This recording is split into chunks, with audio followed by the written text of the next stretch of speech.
नमस्कार, मैं हूं संदीप चौधरी। बात बिहार की विधानसभा चुनाव का जो पारा है, जो तापमान है, लगातार बढ़ता जा रहा है। और जब भी चुनाव आते हैं परिवारवाद की गूंज भी सुनाई देने को मिलती है। वो लोकसभा के चुनाव हो, विधानसभा के चुनाव हो, और बीजेपी इसे एक बड़ा मुद्दा बनाती है। और बिहार की बात हो तो बीजेपी और जेडीयू, एनडीए जो गठबंधन है, वो तो नारे भी बुलंद कर रहा है, एक ऐसा परिवार, बिहार पर भार। वो सीधे सीधे लालू परिवार पर निशाना साधते हैं। लेकिन सुकेश, अब जो उम्मीदवारों की लिस्ट आ रही है, यह दरअसल एक परिवार की, कोई गांधी परिवार या लालू परिवार या मुलायम परिवार, यह परिवारवाद दरअसल बहुत फैला हुआ है। उनकी चर्चा नहीं होती है। बिहार में इस बार तो ऐसा लग रहा है परिवार की बहार है। गलत तो नहीं कह रहा मैं? देखिए, राजनीति की कड़वी हकीकत है संदीप, इसमें कोई दल अछूता नहीं है। जो मुद्दे उठाता है वो उसको कन्वीनियंटली डॉज करने की कोशिश करता है कि हमारे यहां नहीं है। जो those who bear the brand, वो दरअसल उन्होंने ऐसा कुछ किया होता है कि उनको ये आरोप सहना पड़ता है। सबसे बड़ा मुद्दा बना रही है जेडीयू, बीजेपी, कि एक परिवार है लालू परिवार। भाई, हम तो सेवा के लिए आए हैं, वो मेवा के लिए हैं। और जाहिर तौर पे उन पे आरोप लगेगा। उन्हीं से शुरू करिए।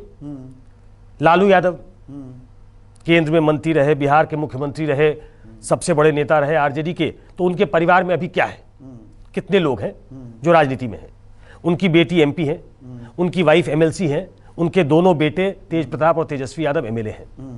इस बार भी मैदान में उनके दोनों बेटे हैं, तेजस्वी और तेज प्रताप। तेजस्वी मुख्यमंत्री का कैंडिडेट है। पहले लालू यादव मुख्यमंत्री रहे, फिर राबड़ी देवी मुख्यमंत्री रही, और फिर अब तेजस्वी मुख्यमंत्री के कैंडिडेट हैं। उन पे आरोप लगेगा। लेकिन ऐसा करके ही काम नहीं चलेगा। जो आरोप लगाते हैं उनको अपने गिरबान में भी झांकना पड़ेगा। एनडीए के पार्टनर हैं रामविलास पासवान, थे, दिवंगत हो चुके। उनके एक परिवार में कितने? 3 सांसद, 6 में से 3 अपने परिवार के हैं। एक ही परिवार के। आगे बढ़ जाइए। नहीं, बीजेपी बड़ी कन्वीनियंट पॉलिटिक्स खेलती है। कांग्रेस पर परिवारवाद का निशाना साधेगी। उनके 3 सबसे बड़े घटक, 2 अब साथ में नहीं है। बिल्कुल ठीक। शिवसेना परिवारवाद को पूरी तरह से सिग्निफाई करने वाली पार्टी है। पूरा परिवारवाद हावी। शिरोमणि अकाली दल पूरा परिवारवाद हावी, और एलजेपी पूरा परिवारवाद हावी।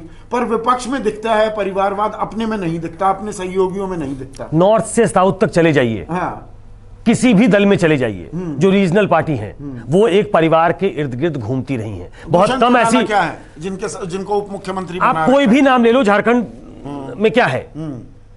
हेमंत सोरेन कौन है? शिबू सोरेन के बेटे हैं। बिहार चले आइए, तेजस्वी यादव कौन है? यूपी चले आइए, अखिलेश यादव कौन है? आपने हरियाणा का जिक्र किया, चौटाला कौन है? बादल कौन है? जम्मू कश्मीर में चले जाइए, परिवार। तो ये तो हकीकत है राजनीति की। में चले जाइए, अब स्टालिन कौन है? नदी का परिवार। आप इसको, इससे अछूता कोई दल नहीं। वाईएसआर कौन है? आप जो बड़े घटक आप बीजेपी में चले आइए। हाँ। बीजेपी, मैंने कहा, बहुत कन्वीनियंट पॉलिटिक्स है। वो अपने आप को इससे अलग कर देती है। और कुछ हद तक बात सही भी है कि राजनाथ सिंह का बेटा विधायक तो हो सकता है, लेकिन वो पार्टी का अध्यक्ष नहीं हो सकता। कोई ये कह नहीं सकता कि राजनाथ सिंह अध्यक्ष थे, अब उनका बेटा पार्टी का अध्यक्ष बनेगा। लेकिन बेटा विधायक है। बेटा इसलिए विधायक बना क्योंकि पिता कद्दावर नेता है। इतना आसानी से मिल जाता है। एक दो नहीं है। वसुंधरा राजे के बेटे हैं, वसुंधरा के बेटे हैं, अनुराग ठाकुर अभी मंत्री हैं, फेर स्थलम्बी प्रमोद महाजन की बेटी है, गोपीनाथ मुंडे की बिटिया है। वो तमाम ऐसे जनप्रतिनिधि हैं जिनके पिता, जिनकी माता राजनीति में थी। बिहार पे लौट आइए, मैं एक एक करके गिनाता हूं, इंटरेस्टिंग है, सुनिए। सुनने में आया है कि शत्रुघ्न सिन्हा के बेटे लव, जिनका राजनीति में कोई अभी तक अनुभव नहीं है, वो कांग्रेस से चुनाव लड़ेंगे। शरद यादव की बेटी, जिनका राजनीति में क ख ग का अनुभव नहीं है। हाँ, वो एमबीए हैं, वो बिहार से उनका लेना देना नहीं। और दिलचस्प बात यह है, जिस गैर कांग्रेसवाद की राजनीति लगातार शरद यादव ने की, अब फुल सर्कल हो गया है। अब उनकी बेटी कांग्रेस से टिकट लगी। विडंबना है, लेकिन शरद यादव की बेटी कांग्रेस से लड़ेंगी। दिग्विजय सिंह दिवंगत हो चुके हैं, उनकी बेटी नेशनल लेवल शूटर है, श्रेयस सिंह, उन्होंने बीजेपी ज्वाइन किया है, वो बीजेपी से लड़ेंगी। आ जाइए प्रभुनाथ सिंह, उनके बेटे लड़ेंगे, उनके भाई पहले से विधायक है, वो भी लड़ेंगे। आ जाइए जयप्रकाश यादव, उनके भाई पहले से विधायक है, मंत्री थे जब आरजेडी और जेडीयू की सरकार थी, तो उनकी बेटी भी लड़ेंगी, भाई भी लड़ेंगे। जगदानंद सिंह आरजेडी के अध्यक्ष हैं, उनके बेटे लड़ेंगे। शिवानंद तिवारी बहुत बड़े समाजवादी नेता हैं, जेडीयू में भी रहे, आरजेडी में भी रहे, आजकल आरजेडी में है, उपाध्यक्ष है, उनके बेटे विधायक थे, फिर से टिकट मिला है। आनंद मोहन जेल में है, उनके बेटे चुनाव लड़ेंगे, उनकी पत्नी चुनाव लड़ेंगी। रामा सिंह एलजेपी में थे, आरजेडी में आ गए, उनकी वाइफ चुनाव लड़ेंगी। और गिनाओ, और उधर जेडीयू के भी गिनाइए। फातमी पहले आरजेडी में थे, एमए फातमी के बेटे वो जेडीयू में आ गए हैं, वो चुनाव लड़ेंगे। कपिल देव कामत मंत्री हैं, उनकी बहू चुनाव लड़ेंगी। जनार्दन मांझी हैं, उनके बेटे चुनाव लड़ेंगे, ये जेडीयू के हैं, जेडीयू के हैं। यहाँ परिवारवाद नहीं दिखता है बीजेपी को, मतलब एक दो नाम नहीं है। राजवल्लभ यादव, उनकी पत्नी चुनाव लड़ेंगी। अरुण यादव रेप केस के आरोपी हैं, उनकी पत्नी चुनाव लड़ेंगी, आरजेडी से हैं। आप चले जाइए, नितिन नवीन, हालांकि वो 3 टर्म से विधायक हैं, लेकिन उनके पिताजी नहीं। परिवारवाद की हकीकत है ना, ये कड़वी हकीकत है। ये इक्का दुक्का परिवारों की बात होती है, ये हर लेवल पर, हर स्तर पर, सांसद से लेकर विधायक के स्तर आप पर बात करिए। संदीप, आप स्थानीय स्तर पे बात करिए कि जो कार्यकर्ता सालों से, दशकों से झोला ढोड़ा है, वो झोला ही ढोड़ा है। उनमें से बहुत कम ऐसे होते हैं जो आखिरकार एमएलए, एमपी किसी पद पे पहुंच पाते हैं, वो कार्यकर्ता रह जाते हैं। पर पलटकर मैं ये कहूं, मतलब are we being too harsh on politicians? अगर डॉक्टर का बेटा डॉक्टर, इंजीनियर का बेटा इंजीनियर, वकील का बेटा वकील बन सकता है, तो नेता का बेटा नेता क्यों ना बने, और क्यों नहीं बन सकता? नहीं, ये लंबी डिबेट है कि अगर वकील का बेटा वकील बनता है, डॉक्टर का बेटा डॉक्टर बनता है, तो राजनीति की किसी का बेटा राजनीति में क्यों नहीं आ सकता? लेकिन एक बेसिक फर्क है, किसी मशहूर डॉक्टर का बेटा कोई मशहूर डॉक्टर हो जाए कोई जरूरी नहीं है, वो प्रैक्टिस शुरू करता है। राजनीति में टिकट पा जाना वो एक अल्टीमेट गोल है। साल एड़ियां रखनी पड़ती हैं। आप जीत कर आते हो और उसके बाद परफॉर्म करते हो, तब आपको जनता चुनती है। लेकिन जो आप टिकट पाते हो वो एक ऐसा लक्ष्य है जहां तक लोग नहीं पहुंच पाते, उस लक्ष्य से बहुत दूर रह जाते हैं। ये आम कार्यकर्ताओं के लिए ये बात समझाना जरूरी है, और वो जानते हैं इस बात को कि लोग ये कह देते हैं, इसका सरलीकरण कर देते हैं कि डॉक्टर का बेटा डॉक्टर बन सकता है, इंजीनियर का बेटा इंजीनियर बन सकता है, पत्रकार का बेटा पत्रकार बन सकता है। तो क्यों नहीं बन सकता भाई? क्रिकेटर का बेटा क्रिकेटर भी बन सकता है। तो नेता का बेटा नेता क्यों नहीं बन सकता? हाँ, बन सकता है ना, राजनीति में आ सकता है, लेकिन टिकट मिलना, ये जो दूरी है वो बहुत कम समय में पा लेता है। शत्रुघ्न सिन्हा के बेटे को कोई टिकट क्यों मिलेगा? शत्रुघ्न सिन्हा अगर चुनाव लड़े तो ये मान सकते हैं कि उन्होंने अपनी फिल्मी करियर को छोड़ा, जयप्रकाश नारायण से प्रभावित थे, फिर बाद में वो बीजेपी से प्रभावित हुए, लाल कृष्ण आडवाणी, अटल बिहारी वाजपेयी के सानिध्य में काम किया, और एक अपना मुकाम किसी फील्ड में बना चुके थे, और उसका इस्तेमाल बीजेपी करना चाहती थी, तो बीजेपी ने उनका इस्तेमाल किया, उन्होंने बीजेपी का इस्तेमाल किया। चलिए, वो गिव एंड टेक था। लेकिन उनके बेटे अगर पटना में चुनाव लड़ते हैं तो वो किस बिना पे पटना में चुनाव लड़ेंगे? पटना में शरद यादव ने बहुत लंबी राजनीति की है, वो 74 में पहली बार सांसद बने थे, और ये मान सकता हूं कि वो बिहार के नहीं है, लेकिन बिहार उनकी कर्मभूमि रही है, बिहार से उनका जुड़ाव रहा है, बिहार से वो सांसद रहे हैं, तो वहां तक ठीक है। लेकिन उनकी बेटी, जिनका बिहार से ऐसा कोई जुड़ाव नहीं रहा, राजनीति से कोई जुड़ाव नहीं रहा, करेंगी कि हम पिता के कामों को पूरा करना चाहते हैं। अब ये कह देने से बात खत्म नहीं हो जाती, ये सवाल उठेगा कि आखिर जो ये शॉर्टकट है, ये पैराट्रूपिंग है, इस पे सवाल होना चाहिए कि नहीं होना चाहिए। ये कार्यकर्ता जो घिसकर आता है, जो आम लोगों की दिक्कतों से रूबरू होकर आता है, जो खुद अभाव में होता है और वो लोगों का अभाव जानता है, वो उस परिस्थिति से निकला हुआ एक व्यक्ति होता है, और शायद वो उनकी पीड़ा ज्यादा समझता है।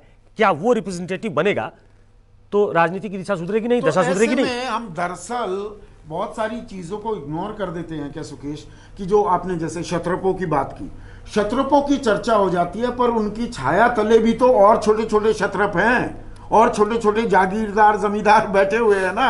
इस राजनीति के, इस राजनीतिक खेती की फसल काटने के लिए बहुत सारे जमींदार हैं और वो हर पार्टी में हैं।